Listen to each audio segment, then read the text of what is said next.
Berjumpa lagi dalam program Rawat Jiwa. Saat ini kita akan bersama-sama melanjutkan renungan kita yang diambil dari kitab Kejadian pasal 49 ayatnya 1 sampai dengan 28. Lembaga Alkitab Indonesia memberikan judul Perkataan Yakub yang penghabisan kepada anak-anaknya. Kemudian Yakub memanggil anak-anaknya dan berkata, "Datanglah berkumpul supaya kuberitahukan kepadamu apa yang akan kamu alami di kemudian hari. Berhimpunlah kamu dan dengarlah, ya anak-anak Yakub, dengarlah kepada Israel ayahmu. Ruben, engkaulah anak sulungku, kekuatanku dan permulaan kegagahanku. Engkaulah yang terutama dalam keluhuran, yang terutama dalam kesanggupan. Engkau yang membual sebagai air, tidak lagi engkau yang terutama, sebab engkau telah menaiki tempat tidur ayahmu. Waktu itu engkau telah melanggar kesuciannya, dia telah menaiki petiduranku." Simeon dan Lewi bersaudara, senjata mereka ialah alat kekerasan. Janganlah kiranya jiwaku turut dalam permufakatan mereka. Janganlah kiranya rohku bersatu dengan perkumpulan mereka, sebab dalam kemarahannya mereka telah membunuh orang, dan dalam keangkaraannya mereka telah memotong urat keting lembu. Terkutuklah kemarahan mereka, sebab amarahnya keras. Terkutuklah keberangan mereka, sebab berangnya bengis. Aku akan membagi-bagikan mereka di antara anak-anak Yakub, dan menyerahkan mereka di antara anak-anak Israel. Yehuda, engkau akan dipuji oleh saudara-saudaramu, tanganmu akan menekan tengkuk musuhmu, kepadamu akan sujud anak-anak ayahmu. Yehuda adalah seperti anak singa. Setelah menerkam, engkau naik ke suatu tempat yang tinggi, hai anakku. Ia meniarap dan berbaring seperti singa jantan atau seperti singa betina. Siapakah yang berani membangunkannya? Tongkat kerajaan tidak akan beranjak dari Yehuda, ataupun lambang pemerintahan dari antara kakinya, sampai dia datang yang berhak atasnya. Maka kepadanya akan takluk bangsa-bangsa. Ia akan menambatkan keledainya pada pohon anggur, dan anak keledainya pada pohon anggur pilihan.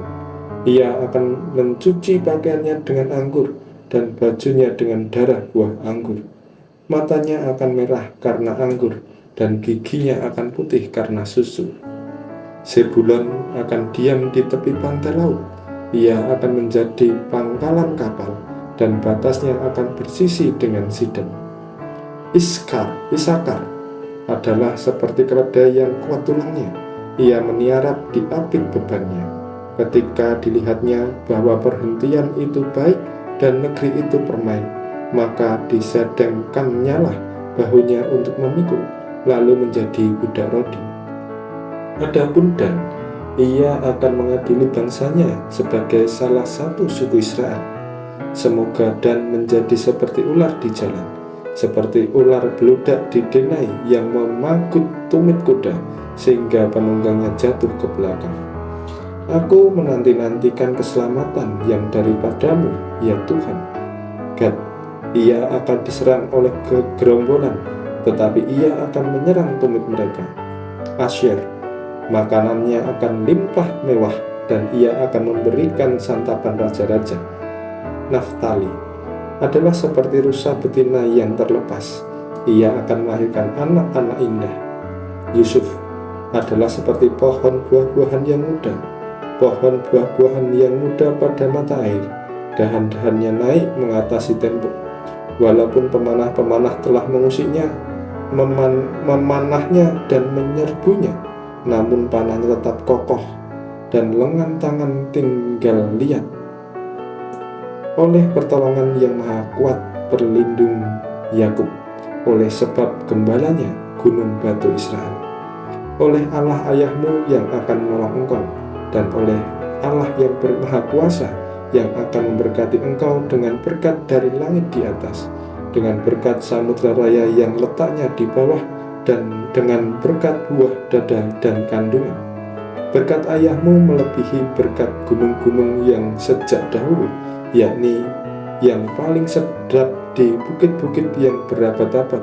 Semuanya itu akan turun ke atas kepala Yusuf, ke atas batu kepala orang yang teristimewa di antara saudara-saudaranya.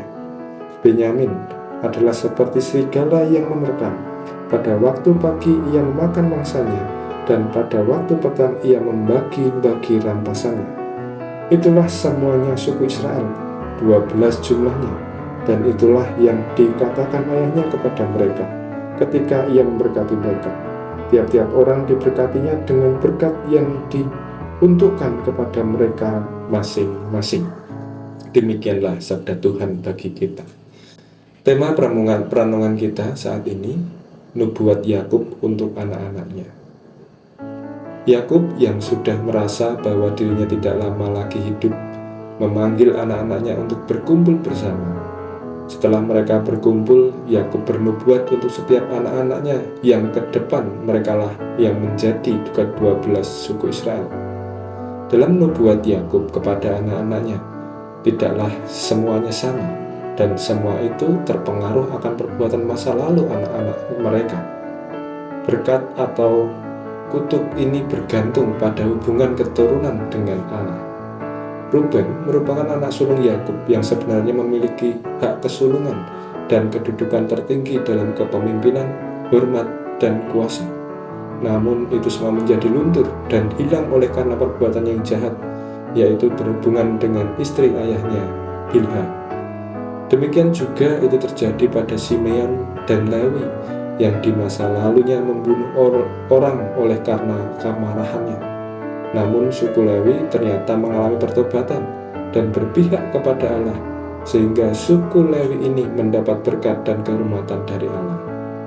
Berkat bagi Yehuda menunjukkan bahwa ia diberi hak kesulungan, dan dengan demikian memperoleh berkat yang dijanjikan kepada Abraham. Hakikat janji ini ialah bahwa semua bangsa akan diberkati olehnya melalui keturunannya. Yehuda diberitahu bahwa keturunannya akan mempunyai kedudukan yang umum lebih tinggi dari keturunan saudara-saudaranya. Nubuatan ini digenapi dalam diri Daud, yaitu keturunan Yehuda. Kemudian, bahwa dari Yehuda inilah garis keturunan Mesias yang datang dalam diri Yesus Kristus, yang setiap orang akan tunduk kepadanya dan membawa berkat rohani yang besar. Keburukan-keburukan dari setiap perbuatan kita ternyata sangat berpengaruh terhadap masa depan yang akan kita miliki. Namun bukan berarti bahwa itu tidak bisa dihapuskan atau tidak bisa diperbaiki. Berkat dan penyertaan Tuhan akan diberikan bagi setiap orang yang mau bertobat seperti halnya suku Lewi dan setiap orang yang mau berpihak kepada Allah. Apapun berkat Tuhan yang diberikan bagi setiap kita pribadi lepas pribadi, percayalah bahwa berkat itu memiliki tujuan yang baik, sehingga dengan itu kita membawa kesadaran bagi kita untuk juga meneliti kehidupan kita. Apakah kita sudah menanggapi berkat-berkat Tuhan dalam kehidupan kita ini dengan positif, dan juga menggunakan setiap berkat Tuhan yang boleh kita terima itu untuk menjadi berkat bagi orang lain juga. Kiranya Tuhan memberkati kita sekalian. Amin.